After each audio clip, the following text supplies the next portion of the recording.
Option for Unicom or Channel, so I'll say AGH Politics Avenue. Podcast was a training book with Mickey headlines. Jemre na it be exomo. Onia, but setbacks are who are echo so a MPP Amaikunu, but internal misunderstandings are Unia above Ramon, written for about Bontenso are a approval rating. At me, Abwa Ama, NDC Amaikono led His Excellency John Dramani Mahama take the lead by 70% of Ghanaians are approving a year NDC Amaikono so ebo mu modern. Enti ekame akwaye se sa trend no eno ana de eko akwi to 2028 dia ene na ekame akwaye se besan afa akunya no atena so se eye NDC Amaiko a ebu eye oman no. Na we say edi nkukuo enso etimi edi abre eye Dr.Bawumia akwaye arawsem. Na Musah Dankwah da Roma na odi so we na babontin so edi bi eksombo by the courtesy of eye African say. That also reduced from, I think it's just the same margin. Yeah, just within the margin of error of 1.5%. So largely the same, frankly. From 28% to 27% between March and June. Yeah. So you have a lot more people saying, well, the country is going in the right direction 3 months on. Correct. There are those who say they don't have any opinion. Why? They haven't experienced anything. Sometimes they sit on the fence, waiting for a time to see whether they can come to that conclusion. Wait and see kind of attitude. But what's interesting that I found as well is that the people that you spoke to who make up your sample size, you have farmers or persons in agriculture, housewives, traders, businessmen and women, security forces, households and domestic. What's the difference between household, domestic and housewives? These are workers in the house. Like cleaners, the cooks, and those who do the menial work in the homes. Whereas housewives are the housewives. I see. But these cleaners and those you go to them physically, face to face. No, we meet them on the street, and they tell us what they do. Right. So we don't target anybody. Once we are engaged with you in the interview, at the end of the interview, we ask you which profession best suits you as a voter, or as an engineer, architect. I'm a legal person, or I'm finance and accounting. I'm a teacher or a lecturer. So we slot them in those categories. As vocational, technical, and trade profession, media and communication. You interview journalists. Yeah, because we don't know who we are engaging, but you will tell us where you belong to. I see. But what I see is that the profession that gave the president, in terms of this percentage, the lowest, is about 63%. That's the housewives. The lowest? Yeah, I mean, you look at that. Housewives and then traders, businessmen and women. What does that tell you? Not all is not well. I mean, you can't say that everything is well in this country. We've made some macroeconomic gains. People are working to see a bigger translation of that gains into personal people's lives. And these people are also affected by that. Sometimes when trade volumes go down, you have impact of that low sales and stuff like that. We've heard people make noise about low sales volume in some cases, and those are the reality on the ground. But are they the majority? That's the question we should be asking. Well, that's the question that you see reflected here. State of corruption. It's a conversation we would get into in a big one, the fight against corruption and so on. But then again, the approval rating of the president, this one, job approval, after the direction of the country, job approval of the president. You say in March, 67% of the respondents said the president is doing well. Now, 3 months on, you say 71% of the respondents say the president is doing. That's about 4 percentage point increase. Fast forward to those who disapprove of his work, that he is not doing well. That also reduced from 26% in March to 23%. And those who say they have no opinion, from 7% to 6%. Now, taking into consideration what I mentioned earlier, what exactly then led to this increase that we are seeing between 67 and 71%? And I'll come to the next issue about what the others are putting out. Look, people are very rational. Some may be unhappy with certain aspect of their lives, yet they would approve the president. Some are happy, yet they disapprove the president. Now, if you look at the issue about people's standard of living, has it improved compared to a year ago? So about 54% said it has improved. So on the basis of their own personal lifestyle or cost of living or standard of living, they've seen an improvement. Even though it's a small reduction compared to March, it is not material enough for them to revolt against the president. Right. Now, even those who mention areas that they believe the government is not doing well, most of them are still approving him. So despite having challenges in their own lives or other aspect of governance, they still approve the president in terms of his performance. I see. So they are seeing they have their own challenges. Things are not going well, as you indicated, because you drill down, you ask them further questions, you get to know that they are also experiencing one challenge or the other. Yes. But then they still go ahead to approve of the president's work. Yes. It That's tells interesting. you how popular he is. But the fact that they are going through challenges did not dampen their motivation to vote for him or to say that he's doing well. I see. Now, I needed to understand that because there is, and I'm sure you've seen this. Have you seen the IEA survey? Yes. The Institute of Economic Affairs also went on the same path that you are on. And they also did approval ratings of the president. And they used a sample size of about 1,000, thereabout. That cuts across all 16 regions as well. But the sample size is relatively insignificant when you're looking at, a poll of this nature. Now, among those who approve, 73.5% cite the economy, 16% point to road infrastructure. And take note, those who are approving of the president's work, they are looking at the economy. According to the IEA, Institute of Economic Affairs, 73.5% those who approved. And did you see that reflected in yours as well? Because that also, this. Yes, I mean, if you look at those who mention economy, huge number are approving his performance. Those who mention the currency as a factor, approving his performance. Those who mention the cost of living are approving his performance. And in this country, Alfred, three things determine what happens in our election outcome: the economy, the CD, cost of living. Absolutely, it's just the bread and butter issues, right? And that's what we see, reflected in yours as well. But what is different is that those who are disapproving of the president, 30.9%, decide the economy as well. Now, for them, in terms of approval rating, and I just want us to do this exercise and understand this, they are comparing between December 2025 and May 2026. In December 2025, you had, that's the blue bar, you had 67.8% of the respondents approving of the work of the president as of December 2025. So you probably would just say 68% if you round it up.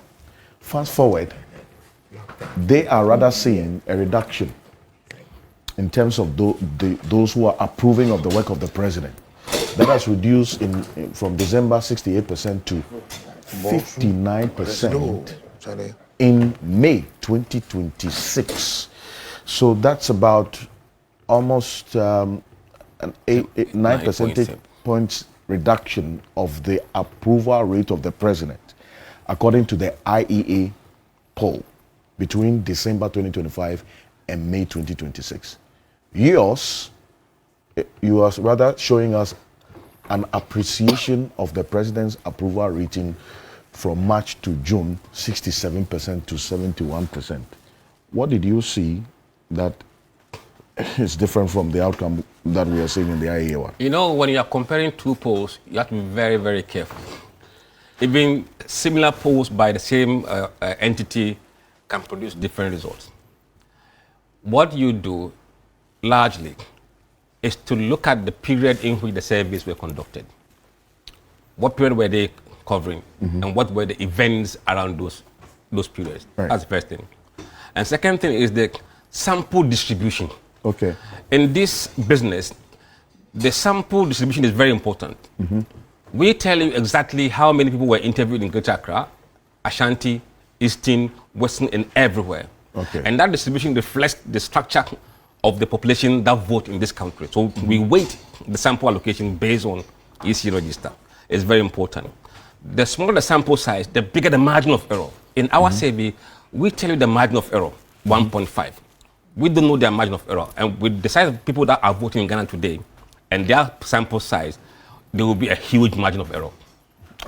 I see. But then again, that sample size in the larger scheme of things, if you're doing the analysis, also is reflective of the kind of outcome we'll see, is it not? Yes. Regardless so of if you take a small sample size, look, see, the sample size has impact on the margin of error.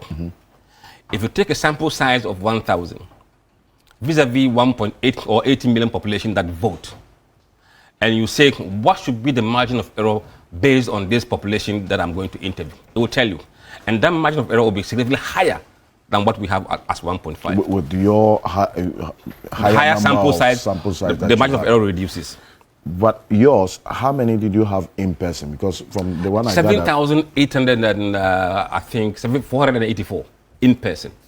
I see. And we added the web because, look, society has changed. You cannot continue to use methodology applied in Ghana 40 years ago, still today. You must evolve. People have moved to social media. You must find a way of hearing from them as well. That's why we combine the web mode and the in-person survey. I see. Let me just put it on record that we extended an invitation to the Institute of Economic Affairs to be part of this conversation. They gave us approval to use their survey, but said they cannot be physically represented here. So I just have to put it on record as well. Martin Pebu is joining us now. Council, good morning. Morning, Mr. Kansi. Welcome back. Thank you very much. It's good to be back on Ghana's #1 talk show, right? See how we're popping the charts, unbreakable, unstoppable, untouchable. Thank you very much, the people of Ghana, for knowing where to put your dial, right? Yeah, so the rituals. It's unfortunate Yasantwa has resigned from the Council of State. Very, very unfortunate. We'll but Yasantwa, we'll come to it. We still support you. Let's see what the next chapter would be. Okay, the same to Domahini Osiadeyo Ajimambedu the second, Gamanche Kintaki Tekuchu the second, and Togbe Apede. Right, thank you very much, the valiant men. Of course, hey, I should add my good friend Anna Ansakwa. I've forgotten that those days when it was unpopular to talk about Kufuado, Nana Ansakwa of Joy FM was one of those other chiefs and a radio host who kept pushing the boundaries, and eventually we saw what we got in the election 2024. Thank you. And men above 40, please, the prostate check, very important. We need you to have a nation. Important. And in the process, you don't forget, please, no more urination at the roadside, no more open urination. Okay? It's important. Find a bottle, or find a bathroom. Okay. Noble advocacy. Thank you very much, Martin Pebo. Now, you drill down to the first-time voters. Yes. As in those who you surveyed who are first-time voters. And rather, take a look at that. For the first-time voters, you had in March a reduction. No, this is... We didn't do comparison of first-time voters in the previous survey. Okay. What we are doing now is, what is the segmentation of the approval? Among first-time voters, those who didn't, they are going to be voting for the first time. Right. A critical block that must begin to win their minds and heart before the race. What is their view? If you are in trouble, the science starts from there. I see. Now, among the first-time voters, 77% approve of his performance, much higher than the general population. The general population is 71%. Right. Those who disapprove, first-time voters is 20%. General population 24%. And those who have no opinion, 3% among first-time and 5% among those who are experienced voters. When you consolidate the two, that's what you get, the 71%. 71%. I see. Now, and I just needed to get that distinction. So I'm taking the conversation to the table now. And you see the two outcomes of the two surveys asking relatively same question about the approval or disapproval of the president's work. Musah underscores some of the factors that could have influenced why we are seeing two different outcomes, two different surveys asking the same question about whether you approve or disapprove of the work of the president. I mean, one thing I wanted to add is that our responses to voters were much more broader. Which is? Which is, we give you a chance to say you strongly approve the performance or somewhat disapprove. Or you strongly disapprove or somewhat disapprove. And then no opinion.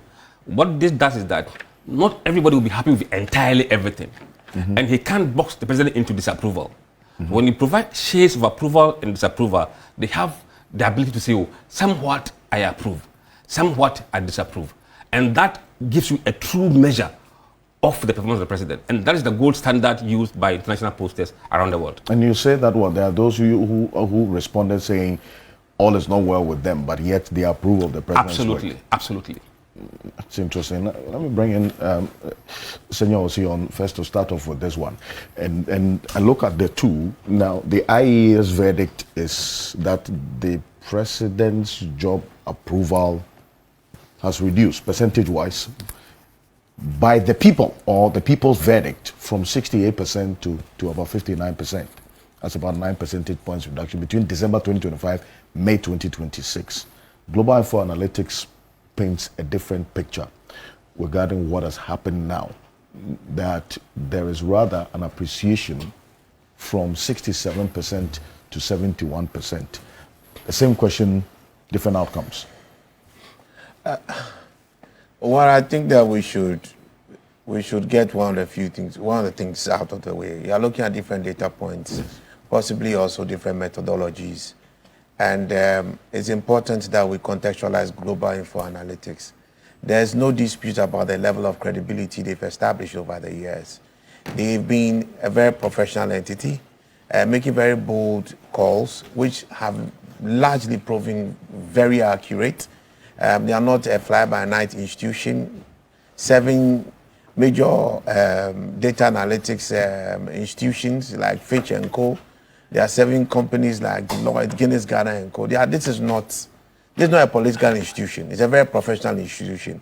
And I really commend Musah, Dankwah and his team for the kind of work that they have done. They brought credibility to the conversation about polling. So contextualize what they have done properly. And this is also an institution that has people consistently on ground because of the nature of their work in 276 district constituencies or so. Yes. So, my brother, it's not just waking up one morning and trying to get something done or pretending to do something. I beg you. Let's stop throwing politics about the data that Global Info Analytics puts out there. They made predictions about Parliament. They were proven very right. They made predictions about Bawumia's election. They were proven very right. They made predictions about the 2024 elections. Uncomfortable as it was for some, comfortable as it was for others, they were proven very, very right. He's making still predictions even about the NDC today and their, what do you call that? We are in some of the channel, so I'm not so gemre. That's a so what India be a media.